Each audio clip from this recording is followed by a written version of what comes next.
Olá pessoal, eu sou o Léo, aqui nesse canal a gente conversa sobre literatura e filosofia e o nosso livro de hoje é o primeiro volume de Casa de Alvenaria, da maravilhosa Carolina Maria de Jesus. A Carolina nasceu em 1914 na cidade de Santarém, em Minas Gerais, mas passou a maior parte da vida em São Paulo, na favela de Canindé, onde ela trabalhava como catadora de papel para sustentar os filhos, enfrentando uma situação econômica muito severa, e também nutria um grande amor pelos livros. Ela adorava ler e escrever, escrevia vários poemas e também diários em papéis que ela encontrava no lixo.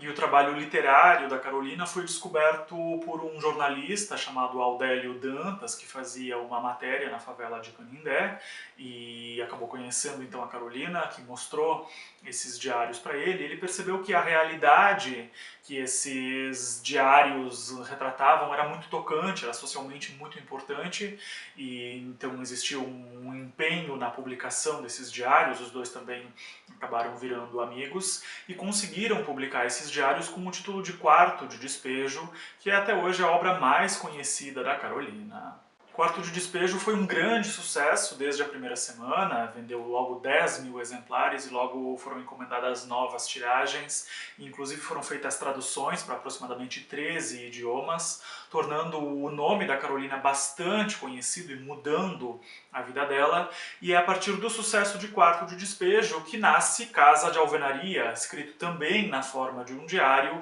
a pedido do Audálio. E mesmo querendo escrever ficção e não mais um diário, a Carolina aceita esse pedido do Audálio e escreve então esse novo diário que viria a ser posteriormente chamado de Casa de Alvenaria, e os eventos de Casa de Alvenaria se passam logo depois desse sucesso que teve Quarto de Despejo. Casa de Alvenaria é dividida em 2 volumes, e aqui nesse vídeo a gente vai conversar sobre o primeiro desses 2 volumes, que narra eventos a partir do final de agosto de 1960 até dezembro de 1960, e começa com a Carolina narrando a saída dela e dos filhos da favela de Canindé, depois desse sucesso que teve o livro Quarto de Despejo, e ela e os filhos vão então morar em Osasco, que na época ainda era um distrito de São Paulo e que posteriormente se emancipou e virou uma cidade autônoma em 1962. E essa saída da Carolina e dos filhos da favela de Canindé foi muito conturbada,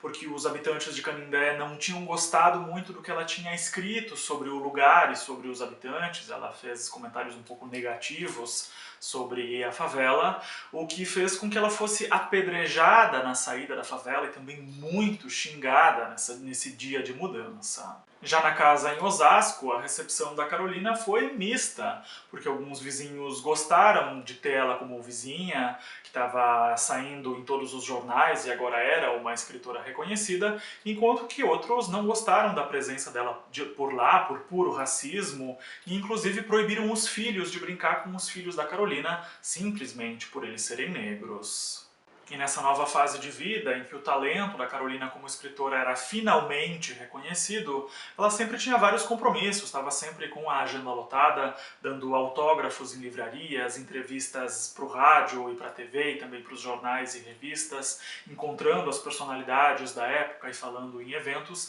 e também viajando pelo Brasil para divulgar o livro e também para autografar esses livros, porque as pessoas queriam conhecer essa escritora que tinha se tornado tão querida para vários leitores em 1960. E essa vida agitada de escritora famosa fazia a Carolina ficar ao mesmo tempo muito feliz e também bastante triste. Feliz por ter sido reconhecida como escritora e por poder dar uma vida com condições materiais melhores para os filhos, e triste por não ter tanto tempo para ler e para escrever coisas que ela amava fazer e que davam muito prazer para ela, e também por não conseguir ajudar todo mundo que vinha pedir ajuda para ela, porque embora ela estivesse ganhando sim um bom dinheiro, não era uma grande fortuna, e ela não tinha então condições de ajudar todo mundo como ela gostaria, principalmente porque ela estava economizando para dar um futuro melhor para os filhos e comprar uma casa própria, porque essa casa de Osasco não era dela. E é bastante evidente aqui nesses diários a preocupação da Carolina com o custo de vida que estava cada vez mais alto nos anos 60, com uma inflação que chegou a 30% em 1960 e subiu para 48% em 61, tornando o preço de tudo cada vez mais caro, principalmente da comida, e fazendo a vida cada vez mais difícil, principalmente para a população mais pobre. A Carolina acompanhava horrorizada o aumento nos preços e mesmo agora tendo condições de comprar comida, ela continuava muito preocupada com esses aumentos de preços que eram tão elevados e ficava principalmente preocupada com a população mais pobre que não conseguia se alimentar adequadamente e escrevia frequentemente pedindo uma ação da classe política para resolver esse problema e também criticava muito a inação dos políticos diante desse problemão da inflação. Ela demonstra nesses diários uma preocupação social profunda e também uma imensa solidariedade, escrevendo frequentemente sobre as condições de vida dos trabalhadores mais humildes e também dando pequenas quantias de dinheiro para pessoas que precisavam, ao mesmo tempo em que economizava para garantir o futuro dos filhos e também para comprar uma pequena área de terra para cultivar o próprio alimento, porque ela vivia com muito medo desse aumento do custo de vida, um grande medo da inflação e principalmente um grande medo da fome que ela já tinha passado. Ela também reflete sobre a questão da fome quando fazia viagens de avião e olhava então pela janela do avião e via lavouras imensas e se questionava como que poderia existir fome em um país com lavouras tão grandes e considerava esse então um fato extremamente injusto da realidade brasileira. E nessas viagens em que ela era hospedada em bons hotéis e era convidada a restaurantes por pessoas importantes, essa reflexão sobre a fome ressurgia na cabeça dela, porque ela lembrava dos anos em que tinha passado fome e também nas pessoas queridas que passavam fome e considerava extremamente injusto que algumas pessoas tivessem tanto,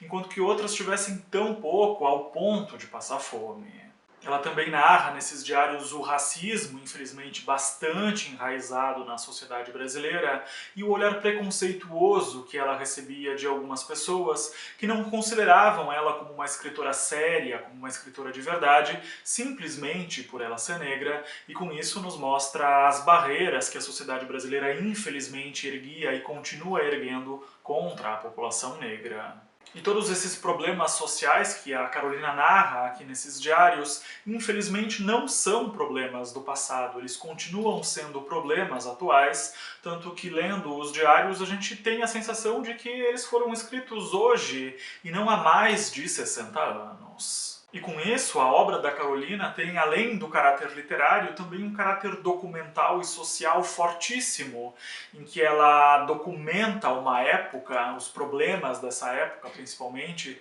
e a gente percebe como esses problemas continuam atuais. Então ela faz uma espécie de raio-x dos problemas da sociedade brasileira e das feridas que existem no Brasil. Também fica bastante evidente a valorização que a Carolina dava para a educação, sempre elogiando a profissão do professor e reverenciando a única professora que ela teve na vida, porque ela teve a oportunidade de frequentar a escola por só 2 anos, e reverenciando essa professora por ela ter revelado para ela esse mundo dos livros, que sempre seria parte vital da vida dela. Casa de Alvenaria traz vários momentos comuns do cotidiano, como as compras do dia, os pequenos aborrecimentos e alegrias. Mostra também a vida interessante e compromissada de uma escritora reconhecida, mas principalmente reflete sobre os problemas do racismo e da desigualdade social, que infelizmente continuam sendo problemas enormes na sociedade brasileira.